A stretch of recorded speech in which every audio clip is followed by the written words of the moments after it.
This is the iPhone Air. Apple has crafted the perfect iPhone. This is essentially a lifestyle iPhone. This is essentially a minimal iPhone. It just feels so lightweight and still feeling super premium.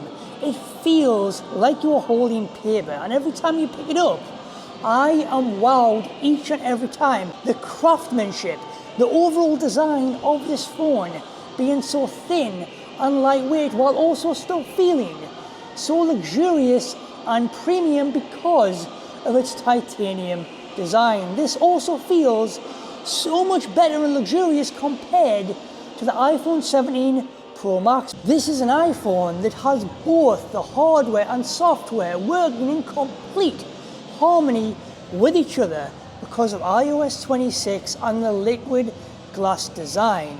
It just feels like you are holding your content in your hand. It feels like you are holding a magical sheet of glass. It just hits different, it's exciting, it's unique, and it feels fresh. It feels like a brand new iPhone all over again. It honestly, it feels like the future. And that's what I'm holding right now. It feels like I'm holding the future in the palm of my hand.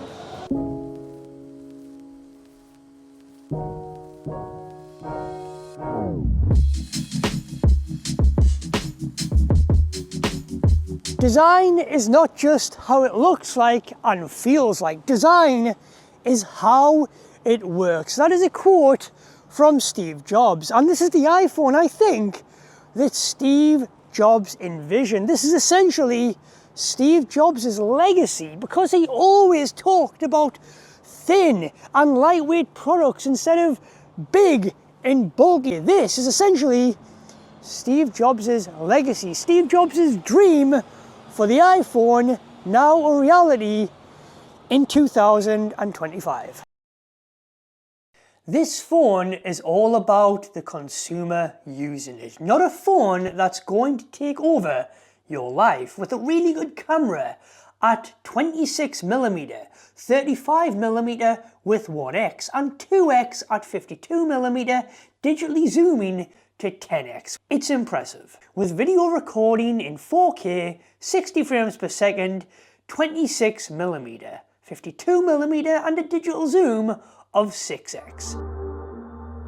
Show me what you made of. You know what I came for. I see the real you. You should let her out that cage more. I've been playing it cool, but couldn't lie to you. You know what I'm waiting on. Waiting on. Waiting on. I don't wanna wait now. Most people use their phones for swiping through TikTok, email replying, browsing Safari, playing the occasional game, listening to music, listening to podcasts. Most people aren't using their phones for editing, playing graphically intensive games. Most people are just using it for general day-to-day phone stuff, using this as a phone. iMessage, FaceTime calling, making and receiving phone calls. Not a lot of people are using their iPhone for these high graphical intense stuff that a lot of pro users use. Most people just want a phone to be a phone with a really good camera. They don't care that this phone has the A19 Pro chip. They don't care that it's a 48 megapixel camera. A lot of people don't even know what that is, as long as it does the job for them and looks good while doing it. And it looks so minimal and simple with its camera here. Very reminiscent of old iPhones, compared to them now, where there's 3 cameras on the back there and they look a lot busier. A lot of people hate eSIM. They don't know what an eSIM is, the difference between a physical SIM and an eSIM. An eSIM is basically a digital SIM that lives on your phone instead of a plastic SIM where you actually put in a SIM tray on your phone. The Pro and the Pro Max and the standard 17 supports a physical SIM. The iPhone Air is eSIM only, but it's easy enough to transfer it from phone to phone and back and forth. Now with the iPhone Air, let's talk about the big elephant in the room, the battery life. While the battery life isn't as good as the Pro and the Pro Max. It definitely isn't going to last those hours, especially if you're using your phone a lot throughout the day for daily tasks. But for the most part, it does get me through the day no problem. The battery life is pretty solid for the most part, and by the time my day is done and I'm winding down, I put my phone on charge to charge it back up. Plus I always have a MagSafe power bank with me just in case. But I'll be honest, I've never actually had to use it yet on this thing. And also low power mode on the iPhone is a lifesaver.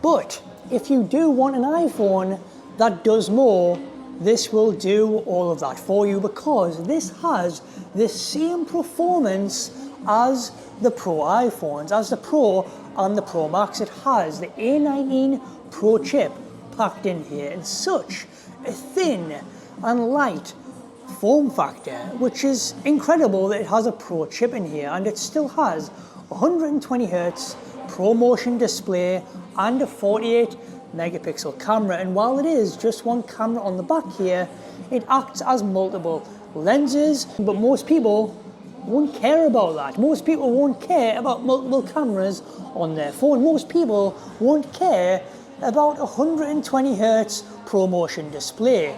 The screen is sharp, the screen is bright and vibrant. It looks incredible, and the performance is snappy.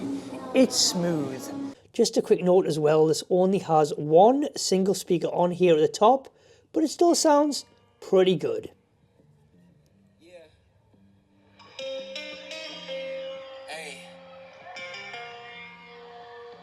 Yeah. Hey. I'm trying to see it. Now let's get in to the pros. Who are the pros for? It's for the content creators out there.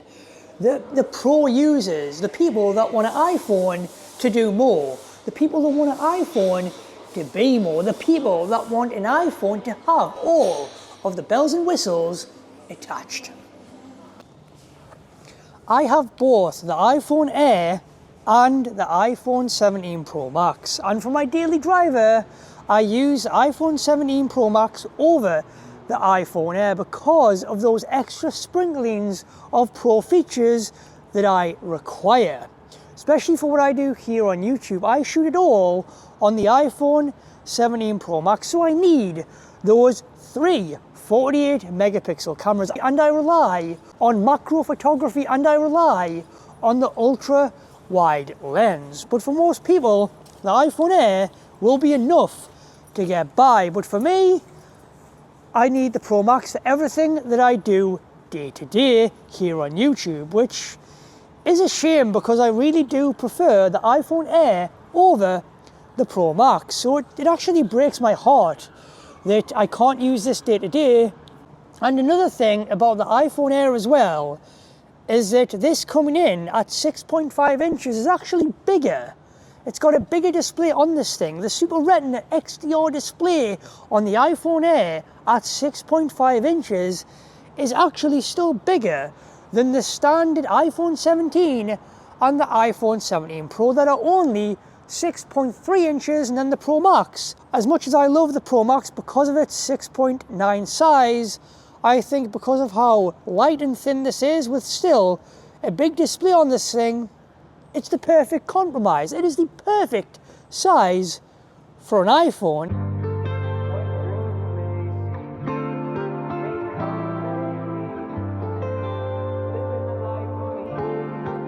It also fits in the pocket so much better.